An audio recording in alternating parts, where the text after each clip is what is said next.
खेत बेच देंगे तो खाएंगे क्या? हमारी बेटी की पढ़ाई, मेरी दवाई, ये सब कहाँ से चलेगा? अरे भैया, और अचानक से यहाँ से गुजर रहा था, सोचा तुमसे मिलता चलो। बहुत याद आ रही थी तुम्हारी बहन। अरे ये तो आपने बहुत अच्छा किया। आओ अंदर आओ। बहुत अच्छा किया भाई जो आप यहाँ आ गए। वैसे भी गुड़िया की शादी बहुत नजदीक आ रही है, भात देने की तैयारी कर लो। हाँ, भात तो जरूर दूंगा, ये तो मेरा फर्ज है। तो रिश्तेदार, पर भाई इस बार बात थोड़ा बड़ा होना चाहिए। पड़ोस में चंगीलाल काका की बेटी के बात में उसके मामा ने 2 लाख रुपए दिए हैं। मुझे उससे ज्यादा चाहिए, पूरे 2,11,000। मैं पूरे गांव को दिखाना चाहती हूँ कि मेरी बेटी की शादी में सबसे ऊंचा बात आया है। बहन, मैं चंगीलाल काका के रिश्तेदारों की तरह नहीं हूँ। वो सभी सरकारी नौकर और बड़े पदों पर है। मेरी बहन, तुम अच्छे से जानती हो, बेटी की पढ़ाई, तेरी भाभी का खर्चा और घर का खर्चा जैसे तैसे चला रहा हूँ। भाई तुम मुझ पर कोई एहसान नहीं कर रहे हो। गांव में मेरी इज्जत का सवाल है। अगर ऐसा ही बात दे सकते हो तो ठीक है, और अगर नहीं दे सकते तो गांव में मेरे हिस्से की 1.5 बीघा जमीन है, उसे बेच दो और ये बात दे दो।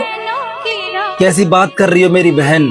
उस जमीन में तुम्हारा नाम तो है, लेकिन उसकी जड़ में हमारे पिताजी का खून और मेरी मेहनत। तुम कहती हो बहन कि तुम्हें तुम्हारा हिस्सा चाहिए, पर तुमसे एक बात पूछूं, जब तुम्हारी शादी इस घर में की थी तब क्या मैंने अपनी हैसियत देखी थी? नहीं बहन, मैंने तो तुम्हारे सपनों की उड़ान देखी थी, ताकि जो सुख तुम्हें तुम्हारे पियर में ना मिले हो, वो सारे सुख सुविधा इस घर में मिल जाए। तुम्हारे सुख के लिए ही मैंने जमीन गिरवी रखी और कर्ज उठाया, ताकि तुम ये ना कह सको कि तुम्हारे भाई ने तुम्हारा हिस्सा खा लिया। इन बातों से मुझे कोई फर्क नहीं पड़ता।